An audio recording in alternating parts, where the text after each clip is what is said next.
Hey, listen, it's 3:30 on the second day of the event, right? So it's time to get into the big stuff. We've talked a lot about mobile credentials, exciting new technologies, the futuristic kind of technologies that are going to change and shape the world of access control and how we interact with spaces. Lots of really fantastic stuff. And now I'm going to take it back to cards. There's always a place for cards, right?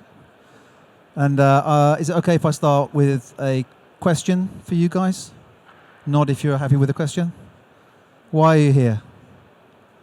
Big existential stuff. Why? No, why are you here? Well, you're here for at an event to take part. You're going to come and learn some stuff.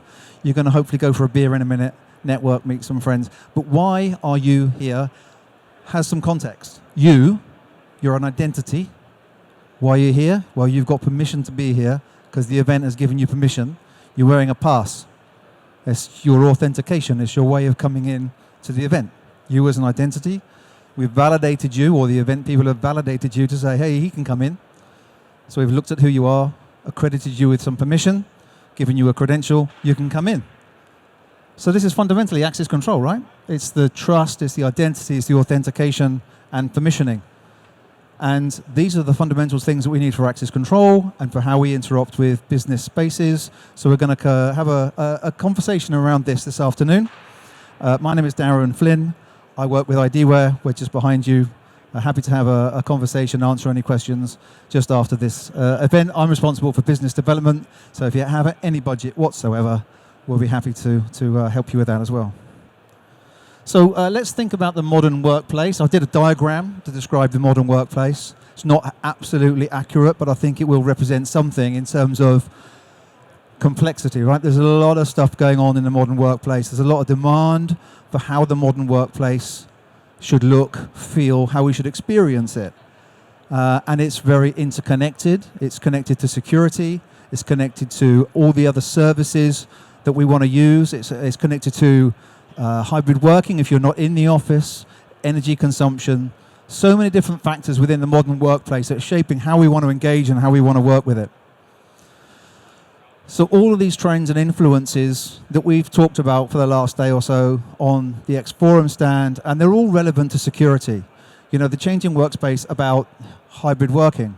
I'm not going to be in the office all the time, but I want to be able to get in on the days that I need to. The rest of the time I'm going to be somewhere else, maybe at home, but I still want to securely enter my building and use the services and applications that I need. Digital transformation. Of course, we've already looked at things like mobile credentials, but the removal of some of the analog stuff is also changing what this space looks like. We talk a lot in security about convergence, the mix and the blend and the gaps between physical security and how we assess physical risk and the content of cyber security and cyber risk. And where is the gap, and how do we cover off those gaps? Is identity in a physical space something that belongs within cyber risk or physical risk? And probably it's both. And then in a real world sense, where we want to make sure that everything operates right, we have regulations. And in the higher threat level organizations, you have some really dense, difficult, challenging regulations that maybe will define whether you even have a license to function. So a lot of things that are impacting this thing already, the complex workspace. So what should we do to protect it? Let's put a wall around it, right? Prevent people from coming in, we'll de-risk it in that way. And if we put a wall around it, that's really what we're doing within the IT world. We protect it with a wall, and how do you get in? You have identity access management. You log in, strong password, multi-factor authentication, and you get into your applications that you need. But from a physical building perspective, that doesn't work. But there is a thing called PIM. Some vendors here, we're talking now about this physical capability, how to authenticate yourself in the physical world. You don't go to a door and single sign-on or multi-factor authenticate. Well, kind of you do, and this is where the credential comes in and why the credential is still important. And although we talk a lot about mobiles and mobile credentials, I think it's some time before we completely remove something like a card credential. So we still need to protect that. So let's just look at this thing, because this is you. In many cases, we look at your identity, we take a look at the attributes about you, maybe do a risk assessment, yes, you can come in. But now we need to give you something to represent yourself. And if you take a lot of effort in making sure that the security wraparound of a decision-making process to say you can come in a building and then we just give you a pass that has no security whatsoever, we've kind of defeated the objective of having a kind of validation or accreditation process. So we need to have an equal level of security around the pass. And I found a nice complementary, fits with the conversation here, a kind of quotation from a company that did some research here around physical access control in the modern workspace, and what happens when you have these kind of very difficult, complex, sometimes conflicting pieces of technology and more need for compliance, and the mix between cyber and physical.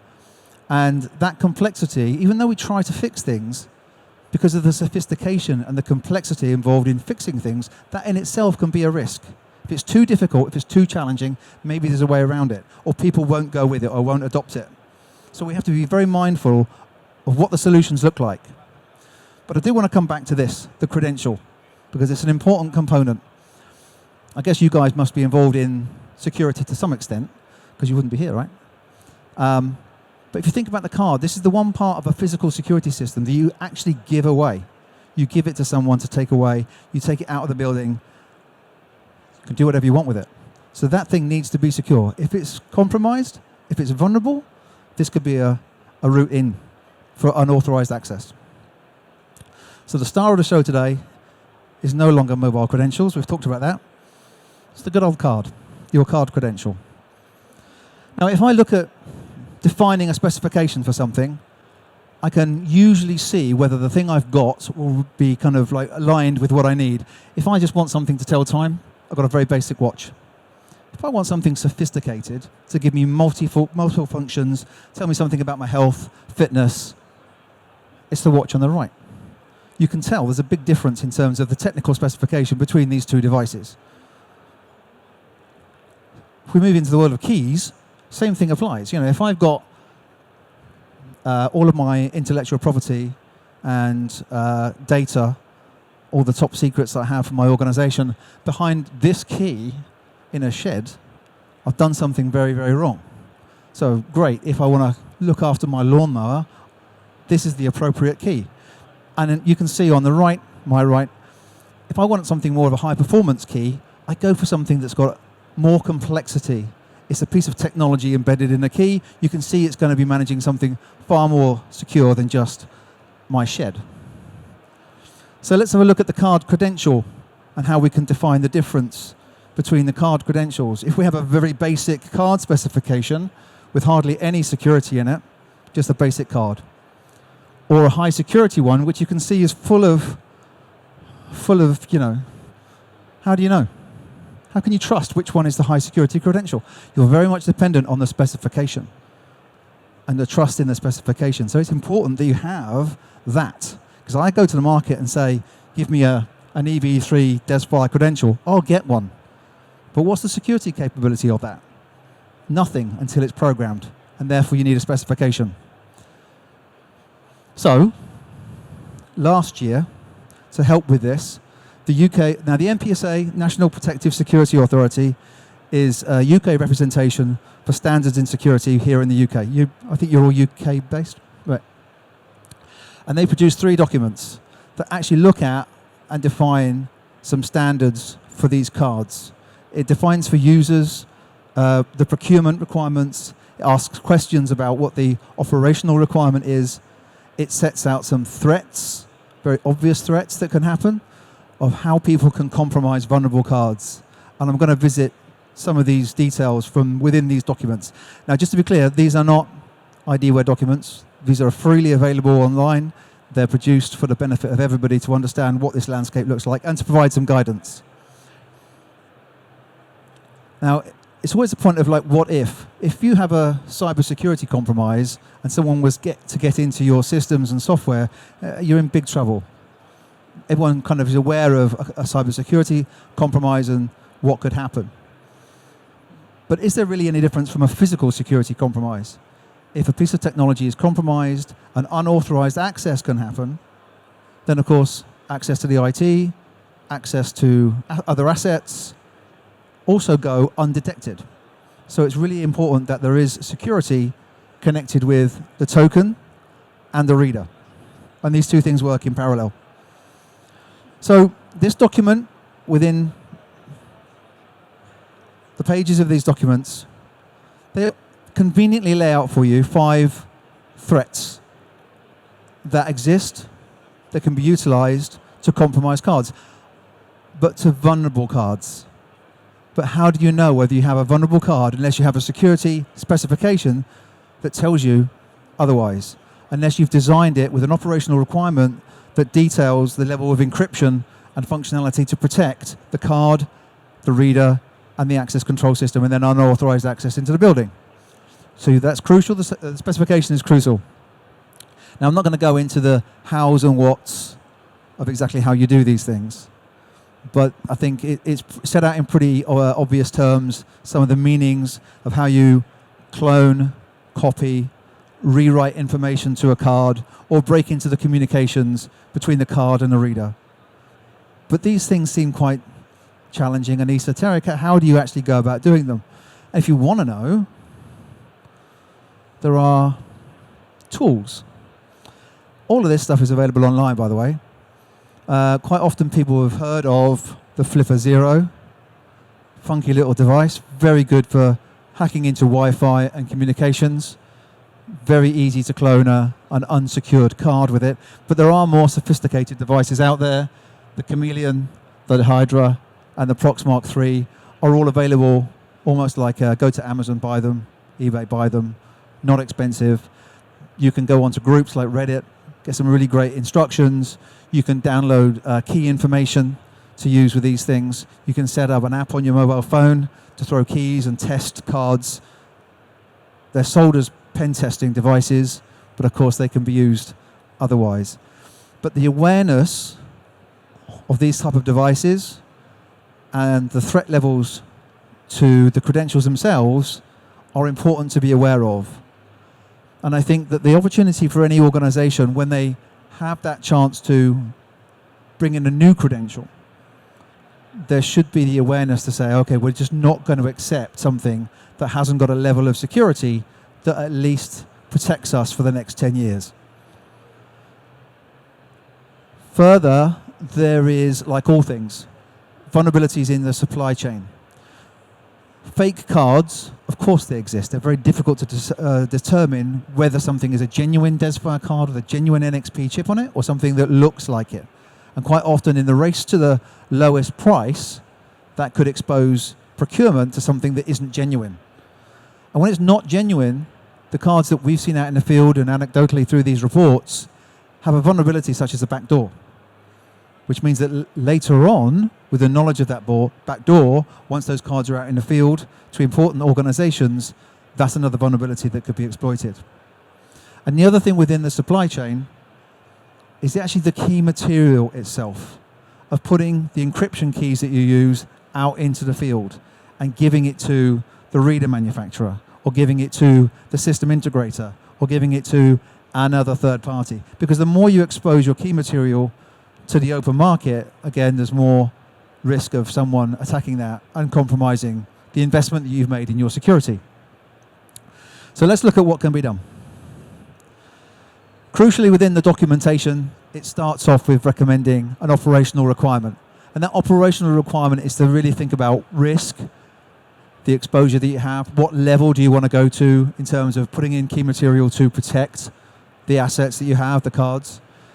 But also, because the NXP DesFire card structure allows you to put multiple applications on there, you can future-proof that design. So not only have a card number, but have multiple applications with multiple numbers to give yourself the opportunity that if you want to have reader A and wireless lock B and offline services C, biometrics, secondary access control systems, you can create all of those things at the beginning and future-proof that design with multiple applications on the card. That's the part of the feature set of the NXP DesFire technology. What that does in terms of a business context is it opens up this dialogue. Rather than only talking about security and access control, it means that you can engage in the end user organization with what else do we want to do with a credential Follow me printing is probably one of the most common ones, and we can do it in a secure way. Do I want to hold something else on here? A pin, a photograph. Is there some other visionary application that we might think of in the future that we want to leave some spare capacity for? Or do we find that in other locations we have things like lockers, cabinets, secondary systems down the road, so we want to build in some functionality? In the world of police, it might be for vehicles, armories. There's loads of different applications that can use that card, so build that capability in at the beginning. But also think about the what if. The what if. What if that card was compromised? What if your key material did get out into the field and you realize that after a period of time you've got unauthorized access into your building? And of course this is much more relevant if you're in a high threat arena, if your business is something, in a higher security world, and if somebody breaks into that access control system, the meaningfulness of that is greater. So what do? I think somebody else earlier on mentioned that if a key is lost, you change the lock. Well, if you lose a card and you lose the keys and the ability to create those keys, you can't just change one lock, because that key that's been lost can open lots of locks. So you go and change all the locks? Do you change all the cards? Well, if it was a high security organization, maybe you do have to do both. And that's a huge and significant project to go and reissue a lot of access control readers or a lot of access control cards and everything that goes with that. So it's best avoided. So this comes back again. Think about the what if and design in the security and some resilience at the beginning. And all of those recommendations of how to do that you can find in the NPSA documentation. It's the best practice standards to be followed. It's not our guidance, it's from the NPSA. So just looking at the actual DesFire technology itself, the NXP DesFire technology. It's been mentioned a couple of times already during the course of this afternoon, and what it is and what it can do and how we can design it so that we can respond to some of these threats. First and foremost is it can be non-proprietary. It can be made to be proprietary, and there are plenty of instances where it is. But if you can design this with the ability to give the key ownership and the specification to the end user client, it means that that end client can just procure cards themselves from the open market. They own the key material as they would within their own IT infrastructure, and can just buy blank cards and self-encode and self-manage, because the keys, they have the sovereignty and ownership, not trusting it to a third party, a reader manufacturer, a system integrator. If that's the way it wants to go, absolutely fine. But I would say retain ownership of those keys. Further, there is a standard in terms of what's called key entropy, and we can have an whole scientific discussion around that. But think about the complexity of the keys. Don't just make a key out of very basic, simple numbers that could be hacked later on. Make them complex and hard to decipher. And this NIST standard defines the length of keys and the complexity. So look at those kind of standards and adopt those.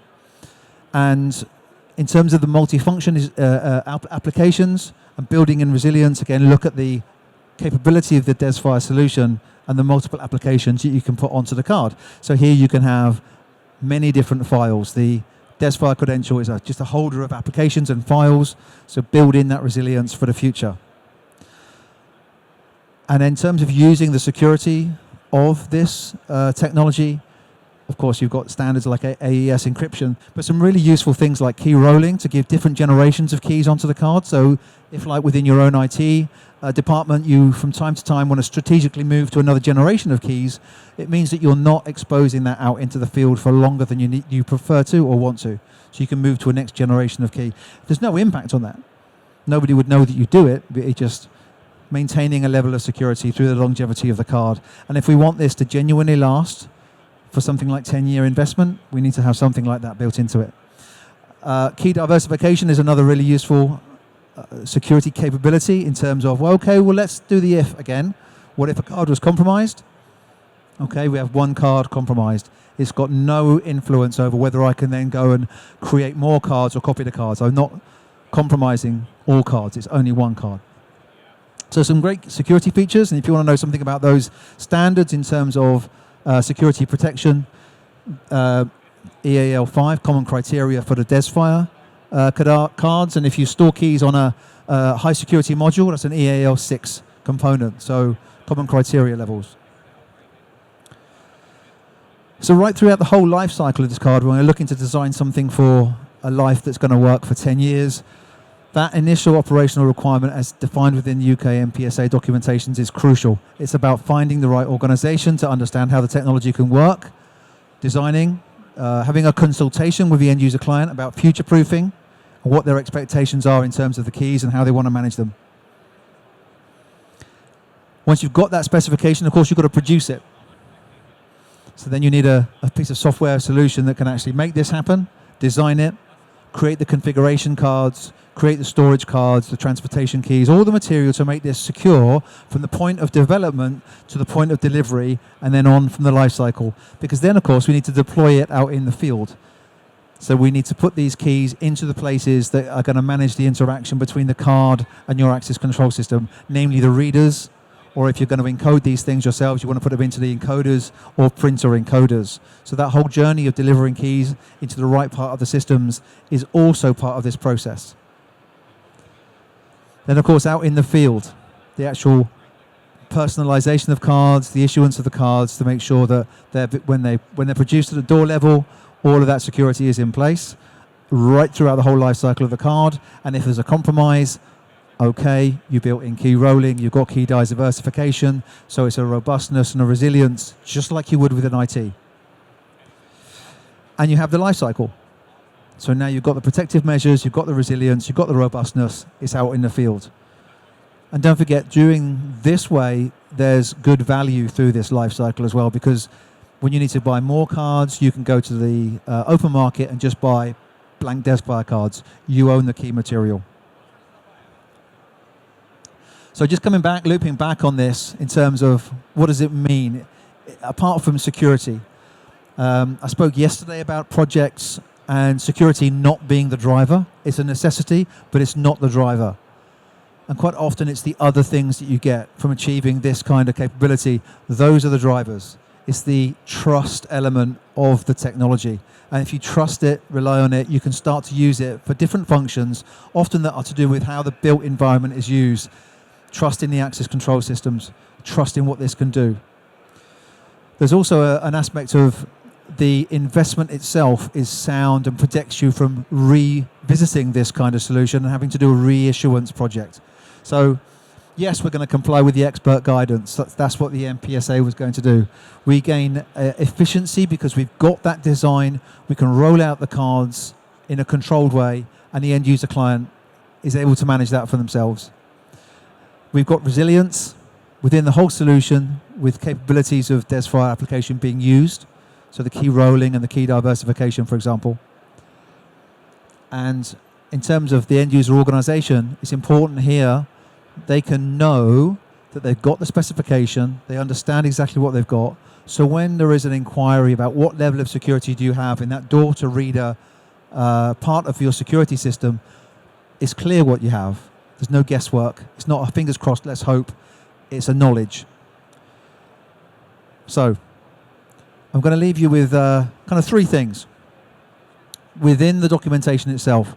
In terms of the justification for the investment, within the documentation it says, yes, of course, selecting and developing a token architecture is a little bit more complex.